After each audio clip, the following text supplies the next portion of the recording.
من لساننا يفقهوا قولنا. قال المصنف رحمه الله تعالى: التفسير في اللغة التبيين والإيضاح، ومنه قوله تعالى: ولا يأتونك بمثل إلا جئناك بالحق وأحسن تفسيرا. صدق الله العظيم وصدق رسوله النبي الكريم ونحن على ذلك من الشاهدين والشاكرين. الحمد لله رب العالمين. Jamaah salat asar yang sama-sama dimuliakan oleh Allah Subhanahu wa taala, baik yang mengikuti kajian ini langsung dari lantai utama Masjid Istiqlal maupun yang mengikuti kajian ini melalui Istiqlal Channel TV dan Istiqlal Channel YouTube, yang sama-sama dimuliakan oleh Allah Subhanahu wa taala. Alhamdulillah, jamaah yang dimuliakan oleh Allah, pada hari ini kita memasuki tahun baru Hijrah. Mudah-mudahan kita semua diberikan keberkahan oleh Allah Subhanahu wa taala, diberikan kesanggupan, kemampuan oleh Allah Subhanahu wa taala untuk menjalani segala aktivitas kita, dan diberikan hari-hari yang lebih baik, tahun yang lebih baik dari sebelumnya.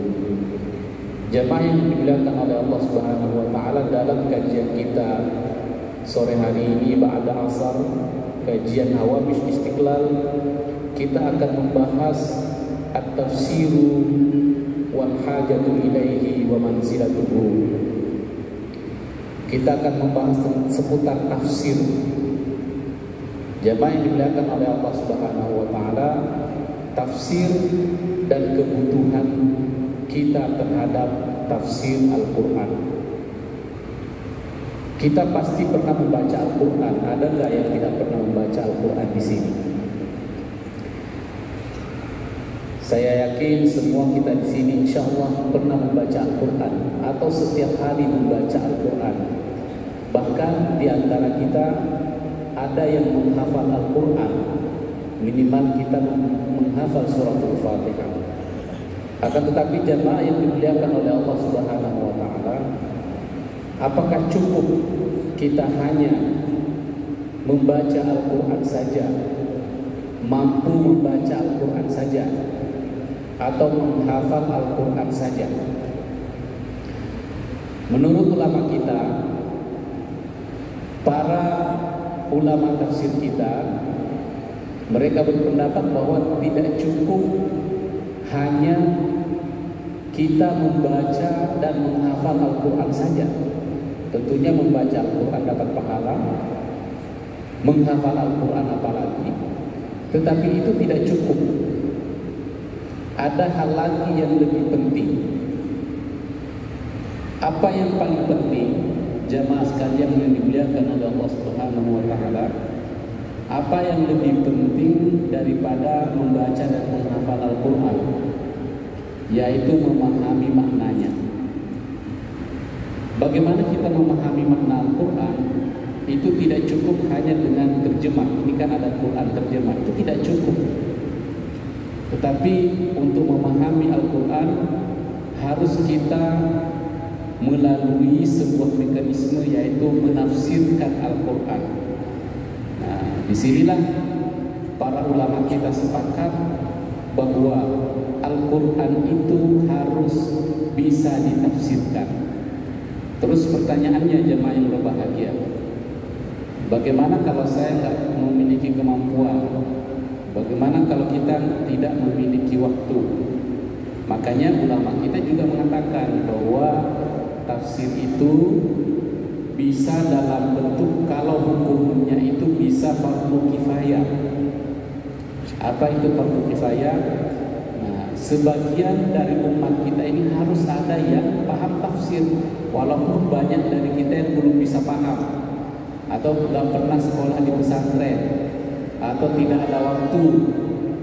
Nah, tetapi di antara kita, ini kita ada berapa banyak dalam masjid ini misalnya. Ini kita bisa ribuan.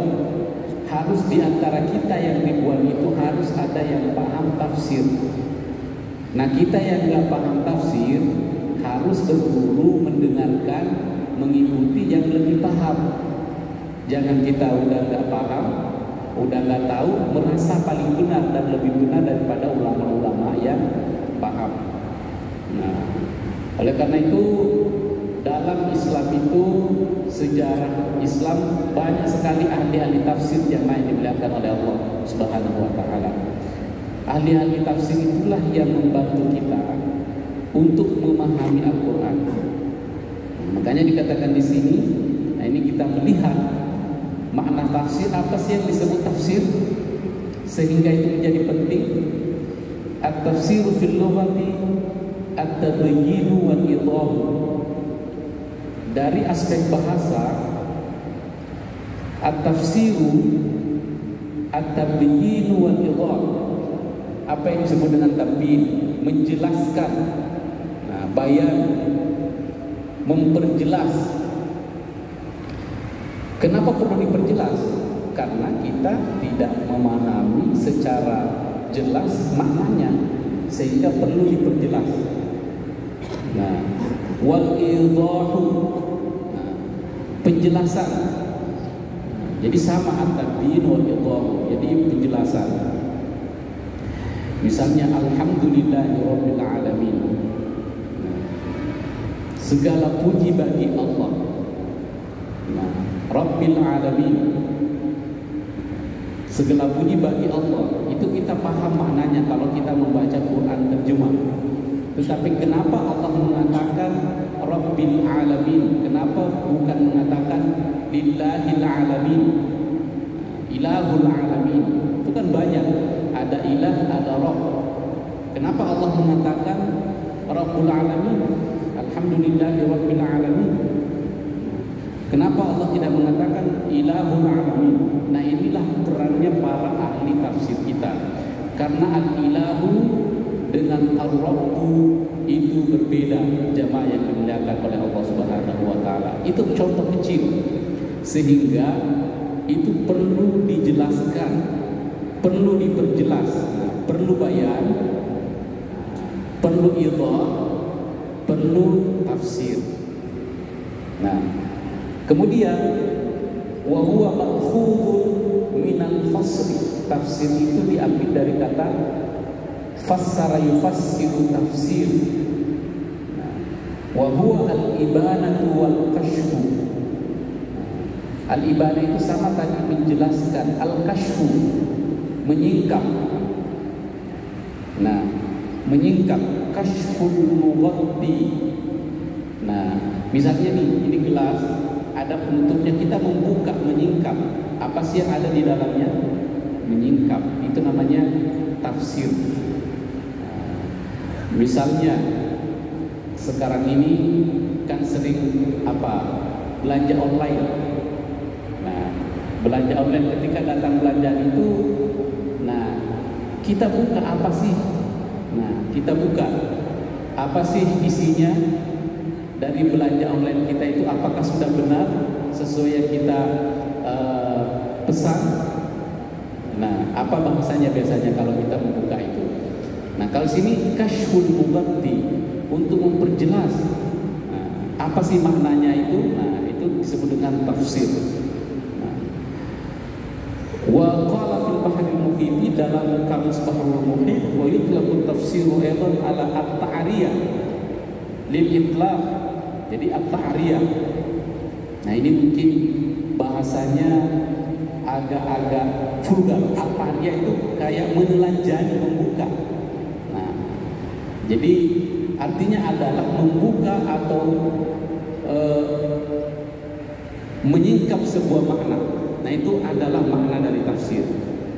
Jamaah yang dimuliakan oleh Allah Subhanahu wa taala, banyak sekali ulama-ulama kita yang menjelaskan tentang makna tafsir. Nah, lalu kemudian yang kedua adalah al-hajatu ila tafsir. Nah, kenapa kita butuh terhadap tafsir? Man hajatu ila tafsir,